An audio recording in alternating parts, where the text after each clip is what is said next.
Now I will take some articles from the update which you have received, which is actually update number 887, but I will just concentrate on one subject. And this subject has to do with the lead article in the update and then some further articles. And the question we asked was, how strong is the US military? How strong really is it? And I believe many of us have a pretty faulty picture and impression. We are quoting from an article by The Atlantic, dated July 27, saying this: contrary to President Donald Trump's assertion that our nation is stronger today than it ever was before, the Salute to America, which was actually the parade during the 4th of July celebrations, looked more like a military antiques road show than a display of a 21st century military power. The age of the current force was most apparent in the Army hardware on display. And then they're talking about some combat vehicles, saying that they represent a generation of armored vehicles that were designed in the 70s and procured in large numbers during the 80s. More than 3 decades later, they remain, albeit with modification, the mainstay of the US Army. They're talking about the Air Force, the aircraft, saying that the aircraft that flew over the Capitol echoed the theme of an advanced but aging force.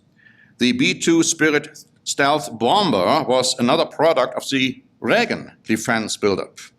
Although it is an impressive aircraft able to evade enemy radar, the US Air Force has fewer than 20 of them, far short of the 132 the Air Force originally envisioned purchasing when the bomber first took flight in 1988. And its successor, the B-21 Raider, has yet to make its first flight. The 2 F-22 Raptors that flanked it are newer aircraft, but, like the B-2, exist only in small numbers, 187 rather than the 750 originally envisioned. Then it goes on to say that America's non-stealthy aircraft was becoming more vulnerable. Decades after it was introduced, stealth is still working its way into the US military. In the meantime, most US combat aircraft are not stealthy and are less and less useful. Indeed, as a result of a lack of aircraft modernization programs over the last 30 years, the Air Force fighter force is half the size it was when the Berlin Wall fell, and has reached an unprecedented average age of 26 years. It goes on to say that military displays like the one on July 4th obscure the fact that the US armed forces are still largely organized the way they were a generation ago, and employ tactics that have seen only marginal change from those employed in past wars. The United States tends to not to parade its nuclear forces in public. Had Trump done so, the public would have seen not row upon row of new missiles, such as those that have appeared in recent Russian and Chinese parades, but rather a force of land and sea-based missiles and bombers that date back to the late Cold War or its immediate aftermath. And then the obvious conclusion in the article was that America's ability to fight a war or defend against a war is questionable, quite questionable. Now, what about brand new developments? Here's an article by Bloomberg, dated July 30. It says only 2 of 11 elevators needed to lift munitions to the deck of the US Navy's new $13 billion aircraft carrier, the costliest warship ever, have been installed. It's another setback for the Navy. Essentially, the article says the ship cannot carry ammunition. It also says that the elevators are not the only issue plaguing the ship, which has had problems with two other core systems: the electromagnetic system to launch planes and the arresting gear to catch them when they land. So here's the costliest warship ever produced. It's completely, totally useless at this point. At this point. Now, you undoubtedly have heard in the news about attempts to use new missiles and to install new missiles. Today, August 3, the Associated Press wrote, with the scrapping of a landmark arms control agreement on Friday, the US announced plans to test a new missile amid growing concerns about emerging threats and new weapons. But how real, how immediate is that?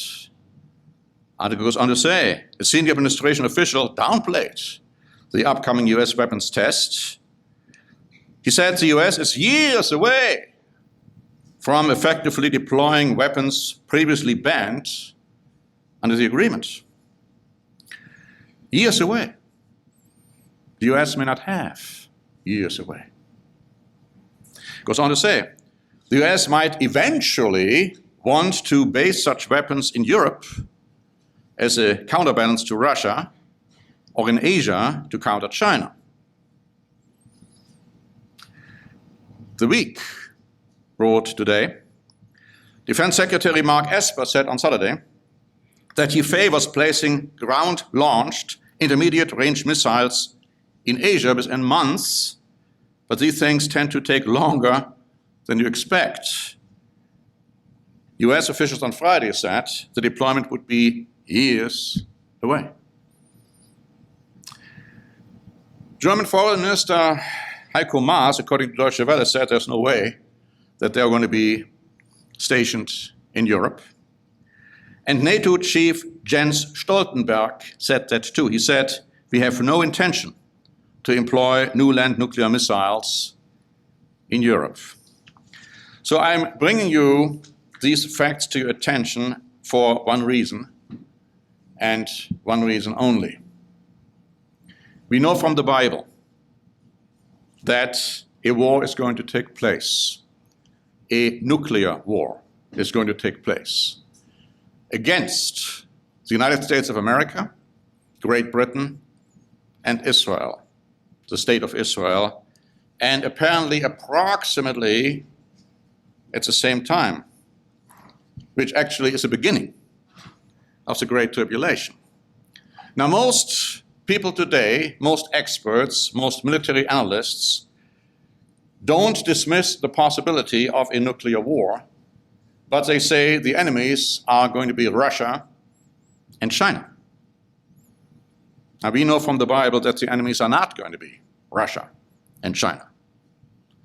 We know, and we have been preaching this for longer than I can remember, that the enemy is going to be, if you please, a United States of Europe. It's going to be a collaboration of 10 nations or groups of nations under the leadership of a very charismatic military political personage.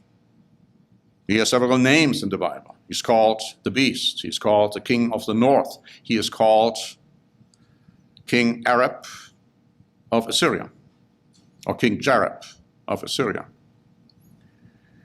We don't know yet who that personage is, but we're keeping our eyes open because many interesting things are happening in Europe, in Germany, in Austria, as we speak, and we know that this future leader got to be of German, Austrian descent. When this happens, when this European army, which Europe wants to create, has been created, when it's being turned over to those 10 nations or groups of nations who then, and which then will turn over their authority to that beast power and that personage, we know that the downfall of the United States and Great Britain and Israel has been completed. It will happen very quick, That's why we have to keep our eyes open. That's why we need to have articles like these, which tell us that the real status of the American military is not as great as many people think it is. And in light of these facts, even from a human standpoint, the fact that the United States will be attacked by and lose in a nuclear war may not be as stunning as it might appear at first sight. It's going to happen. And God is saying that when it happens, Americans will not even want to fight. And we see more and more that on the world scene, America is distancing itself more and more from the political scene. That's what's happening. That's what we have been talking about for many years. That's what people at one time understood. And now they don't seem to understand it anymore. It's important that we keep our eyes on that ball.